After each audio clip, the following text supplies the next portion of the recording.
Bonjour, dans cette vidéo, je propose une correction du blitz qui portait sur un exercice d'optique géométrique.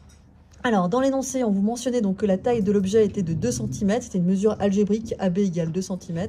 On parle d'une anticonvergente de distance focale F' égale 3 cm. Donc tout de suite, cette information nous permet de dire que OF' bar égale 3 cm. Donc, OF bar égale moins 3 cm, puisque les foyers objet et image sont symétriques l'un par rapport à l'autre, par rapport à 0, pardon. Par rapport à O, le centre optique de la lentille. L'objet se trouve à 4 cm devant la lentille, d'où une valeur négative, puisque l'objet est à gauche, ici, de la lentille. On vous demande de faire sur un schéma à une échelle 1 la construction de l'image notée A'B' de AB par la lentille. Donc quand c'est l'échelle 1, ça veut dire que c'est 1 cm pour 1 cm. Donc les informations importantes sont OA égale moins 4 et les foyers à 3 cm de part et d'autre de la lentille. Donc dans un premier temps, on mesure ici, hop, 4 cm pour repérer ici OA. Ensuite, 3 cm, on a le foyer objet et à 3 cm, on a le foyer image A, F'. Ensuite, on nous dit que l'objet fait 2 cm de haut. Alors là, pour des questions techniques, je ne suis pas du tout rigoureusement en face de l'écran, donc je n'arrive pas bien à voir si je suis bien perpendiculaire par rapport à l'axe. Et donc là, on a placé l'objet AB et les deux des 3 points caractéristiques de la lentille, F et F', le centre optique O étant déjà indiqué. Alors ensuite, pour trouver l'image, il faut tracer au moins 2 rayons. Le premier, le plus classique, c'est celui qui passe par O, qui n'est pas dévié. Donc on va le prolonger. Ce qui est très important, c'est bien sûr d'une part de ne pas oublier d'orienter l'objet ici AB par une flèche et de flécher les rayons. Les flèches permettent de repérer le sens de propagation de ces rayons lumineux. Un rayon ne suffit pas, il faut tracer un deuxième rayon particulier. Je vous propose de prendre celui qui est parallèle à l'axe optique et donc qui émerge de la lentille en passant par le foyer image.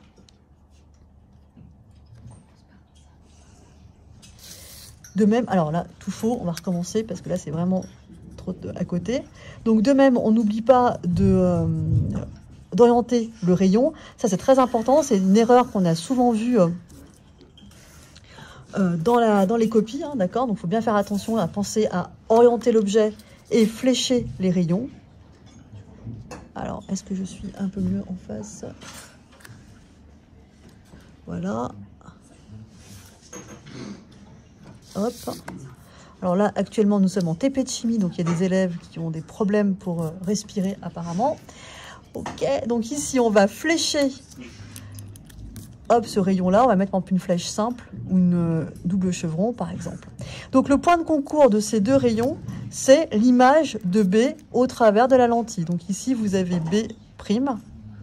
Et comme l'orthogonalité est gardée avec l'optique géométrique, si AB était perpendiculaire à l'axe optique, il en est de même de A'B'.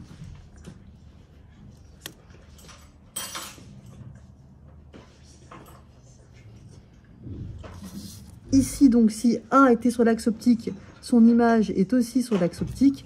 AB monté, ici, A'B' descend. Donc, on peut dire que AB et A'B' étant de sens différents, on qualifiera, on le verra plus tard, l'image de renversée. On vous demandait donc par la suite, donc ça c'était la première question, de construire l'image. Donc ça rapportait 3 points.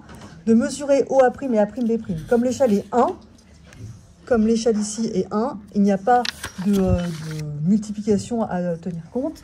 Donc l'image de A'B', on l'estime à...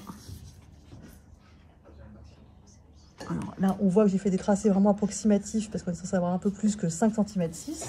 On note malgré tout cette valeur. Et la distance OA', on l'estime ici à 11. Donc on a 5,6 pour A'B'. A'B', 5 cm 6, mais c'est négatif. Donc on met bien un moins, parce que l'image est orientée vers le bas. Et pour OA', on avait 11 cm. Alors la question 3 est calculatoire puisqu'elle porte sur la relation de conjugaison. Donc on se rappelle, dans un premier temps, on utilise la relation de conjugaison de Descartes. On a 1 sur OA' bar moins 1 sur OA bar égale 1 sur F' bar, soit 1 sur OA' bar égale 1 sur F' plus 1 sur OA bar.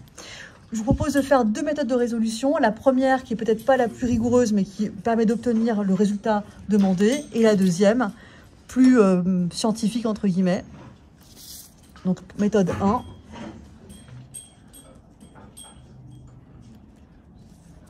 On fait directement l'application numérique de ceci. Donc, ça nous fait 1 sur OA' bar égale 1 sur OA bar. Attention, OA bar, c'est moins 4.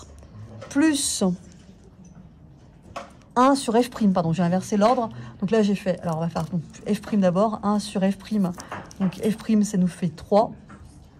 Plus, donc, plus 1 sur OA bar, donc plus 1 sur moins 4. Donc ça, c'est pareil que 1 tiers moins 1 sur 4,0. Donc 1 sur OA' égale, calculatrice, 1 divisé par 3 moins 1 divisé par 4. Donc on trouve 8,3 10 puissance moins 2 cm moins 1. Donc OA', si j'inverse donc OA' sur 1, ça nous fait pareil que, ça c'est comme s'il y avait sur 1, donc 1 sur 8,33 10 puissance moins 2. Donc si on fait l'inverse de cette valeur, on trouve donc OA' bar qui vaut 12 cm. Alors la deuxième méthode est un peu plus longue peut-être, mais elle est un peu plus rigoureuse. On repart d'ici, on met tout sur le même dénominateur.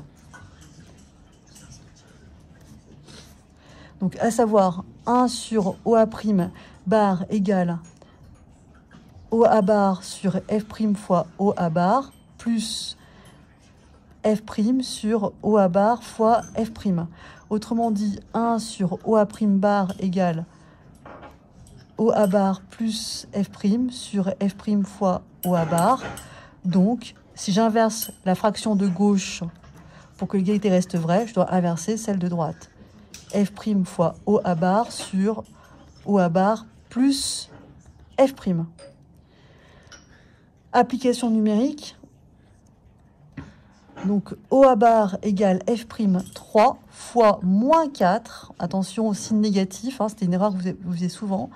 Moins 4 pour OA plus 3. Donc, moins 4 plus 3, bah, ça fait moins 1. Moins 1 avec le moins ici, ça fera 1. Donc, 3 fois 4, 12. On retrouve bien la même valeur ici, c'est plutôt rassurant. Pour trouver AB, je vous rappelle qu'on passe par le grandissement. Donc, on a par définition gamma égale A'B' bar sur AB. Et gamma égale OA' bar sur OA. Alors, beaucoup d'élèves ont fait comme erreur de, comment dirais-je, de prendre les valeurs mesurées dans les calculs. Or, on vous dit bien de retrouver OA' bar et A' bar, donc ces valeurs, par le calcul. Donc, c'est un peu bizarre de réutiliser dans les calculs des valeurs utilisées pour trouver pour les mesures. Donc, ainsi, on peut dire que A'B' bar sur AB égale OA' bar sur OA, donc A'B' bar égale OA' sur OA fois AB bar. Application numérique, OA', donc on l'a trouvé ici à 12, sur OA qui vaut moins 4, fois AB qui vaut 2. Donc ça aussi, ça peut être facile à faire, d'accord? Donc on a 2 fois 12, donc ça nous fait 24 sur moins 4, donc ça nous fait, attention, moins 6 cm. Donc le commentaire qu'on pouvait faire, c'était de dire qu'aux imprécisions de mesure près, entre ici et les calculs, on retrouve des valeurs similaires aux impressions de mesure près. Qualifier l'image chez droite ou renversée. Donc ici, l'image est renversée. Car, pourquoi? Car A'B' n'est pas dans le même sens que AB. D'ailleurs, si on calcule le gamma A'B' bar sur AB bar, on trouve moins 6 sur 2, donc ça nous fait moins 3, donc c'est négatif. Et de plus, si je fais la valeur absolue de gamma, je trouve 3, donc ça c'est plus grand que 1, donc l'image est aussi agrandie et non pas réduite. Voilà les deux mots qu'on attendait, renversé et agrandi. J'espère que cette vidéo vous a aidé à mieux comprendre les réponses attendues. À bientôt.